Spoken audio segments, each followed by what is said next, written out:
how close are we, in your estimation, to developing those formative those common school-wide assessments to be fully implemented through the entire school, through all of the grades? We've been doing that now.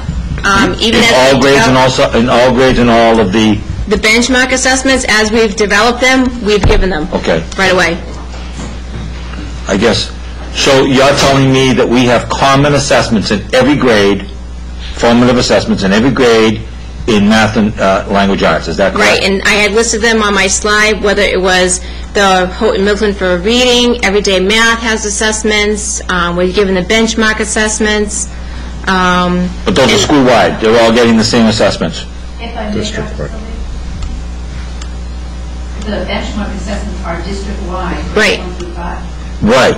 And they are formative assessments currently in place. School-wide, by grade? Yes. And they're currently being used? Yes. Okay. Here's my second question. Has there been any thought at your level, at the building level, not at the district level, at the building level, to do cooperative evaluations of those assessments? Can you explain what you mean? Well, well, it would be a little bit harder for you because probably in the elementary grades, they probably wouldn't be performance-based as opposed to up in the middle years in the high school. But I think that when teachers grade tests together, they can see patterns and pick up points of information that can be shared either a team meeting or a grade-alike meeting.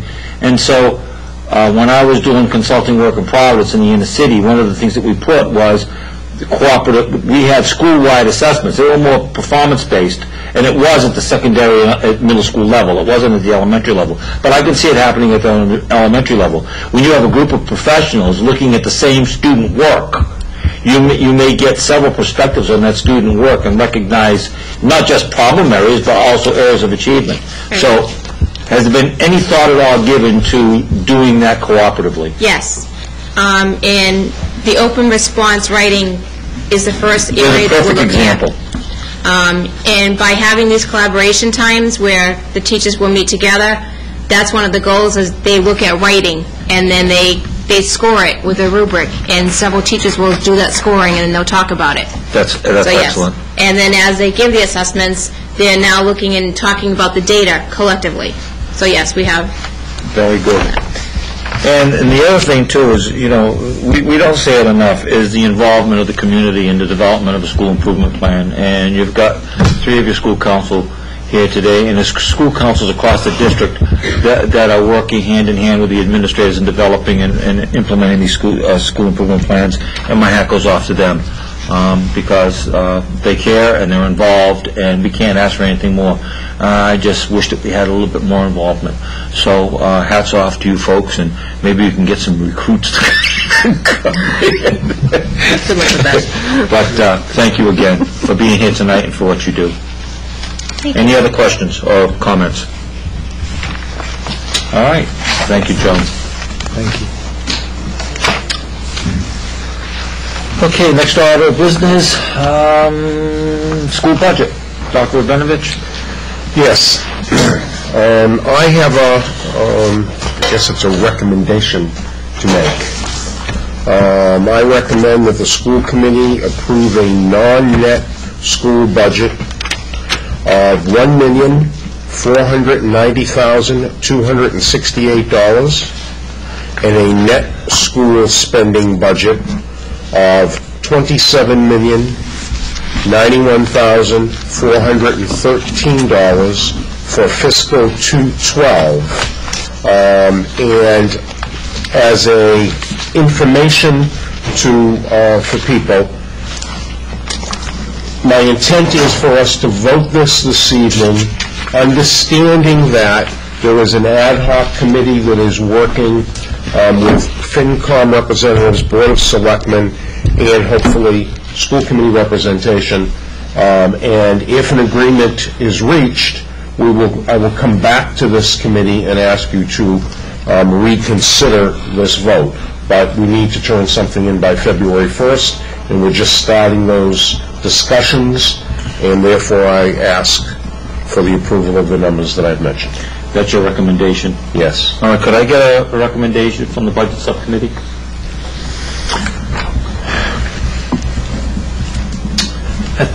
At the time that the town administrator put his budget together, he did not yet have the superintendent's preliminary numbers. Since that time, we now have the preliminary numbers from the superintendent, and we have the governor's cherry sheet numbers, which came out yesterday. When you combine the cherry sheet numbers, the school's numbers, and the rest of the town's numbers, you have a budget that is out of balance by approximately $2.5 million, depending on how you play with the numbers. That's the ballpark. So there is a serious problem, which is why this ad hoc committee is such an important group to begin its work. I think, given the fact that we've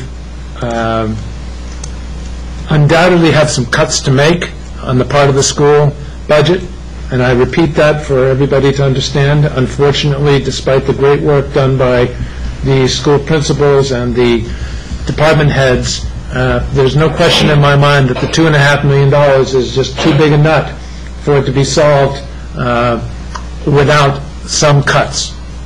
Nevertheless, I don't know what the size of those cuts should be, will be, when this group of ad hoc people complete their work, but I'm certain there will be some.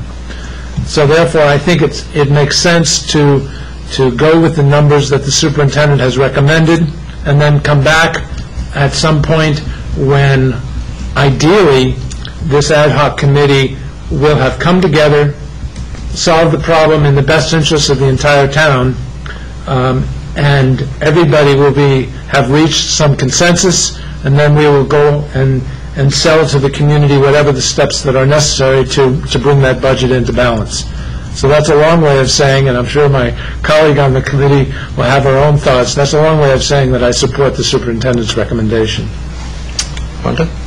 I also support the superintendent's recommendation. The main reason I do is that we have, since the very beginning, heard from the schools, from the superintendents, from the superintendent, the administration, about the needs of the school. I do have to agree with Jeff also that when taking a look at what it looks like right now, there are some hard choices that are going to have to be made, and going into this committee, it has always been our goal to go in with an open mind, to hear from committee members that will be part of this ad hoc committee around their ideas. We had, at our meeting with the Finance Committee, we said it very loud and clear and over again that we wanted to hear from them on any ideas that they had. And we feel that it's important that all members going into this understand that to really come with their best ideas. This is not easy work, and taking a look at the two budgets and the gap that is between this one and the town, there is we need the smartest people in the room to come with their best ideas, so then we can get in there, we can debate them, and we can come up with the best recommendation, coming back to this group, as well as I'm sure the Board of Selectmen will, and the Finance Committee will go back to their groups. So that's what I would ask. So I do agree at this point that we do need to approve or vote on the numbers presented by the superintendent, but I do feel, as my colleague does, that we will be coming back to the group once the ad hoc group has a chance to review it together.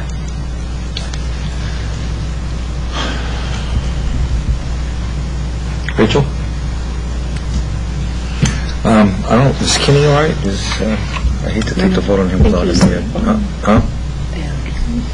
He might be on the phone with the weather. Okay. I think that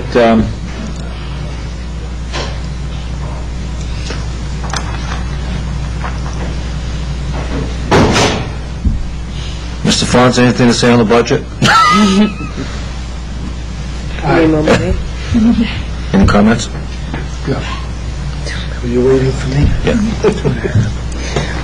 You changed my insulin.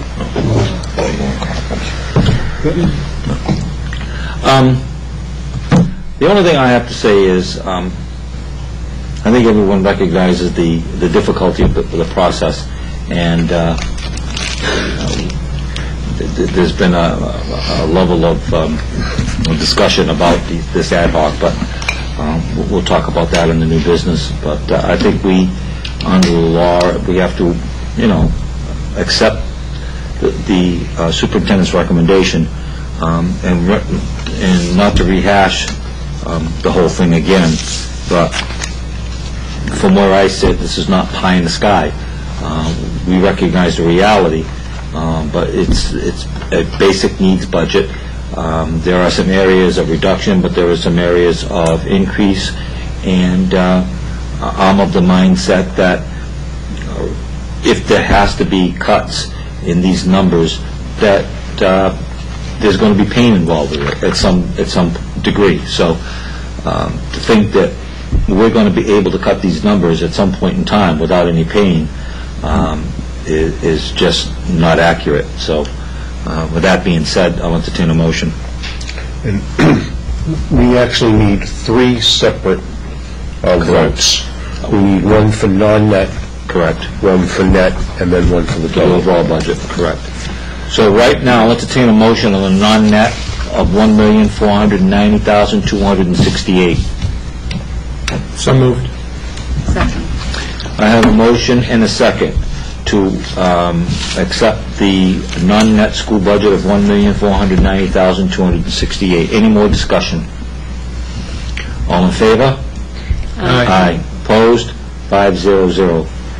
Now I would entertain a motion for net school spending of $27,091. Million. $27,091,413. So moved. Second. I have a motion and a second. Is there any discussion? All in favor? Aye. Opposed? Abstain? I will abstain. 401.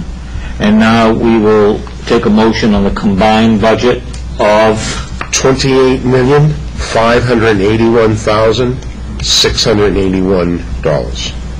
Do I hear a motion? So moved. Second. Jeff? You look perplexed. Is there a problem with that number? No. Okay. I have a motion and a second. Any more discussion? All right, all in favor? Aye. Aye. Opposed? 500. Next order of business, Dr. Rabinovich, reduction of the 11 school budget. Yes, in your package, this has to do with the vote that was taken at town meeting that reduced our budget by $407,660 from what had been approved at the previous April town meeting. And you will see the categories where we are taking the money from. That will be backfilled with the EduJobs money that we received. And the reason for the accounts that you see before you is because if they were teachers, we would have to pay an additional 9% to the Mass Teachers Retirement System. So by doing the accounts that we've done, we save ourselves 9 additional % that we don't have to pay. That's so, using Jeff's word of fungible, it's why you see the custodians, EduJobs were mostly teaching positions, but where we're taking the money from the custodial positions. Okay, can we have a motion to approve these reductions as presented? So moved. Second. All right, I have a motion and a second to approve these reductions in the 11 budget as presented. Any discussion? Jeff? I just think it should be clear exactly how this number was developed, how it became $407,660.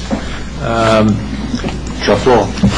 There was a reduction of $822,660 and an addition of $415,000 from free cash. So the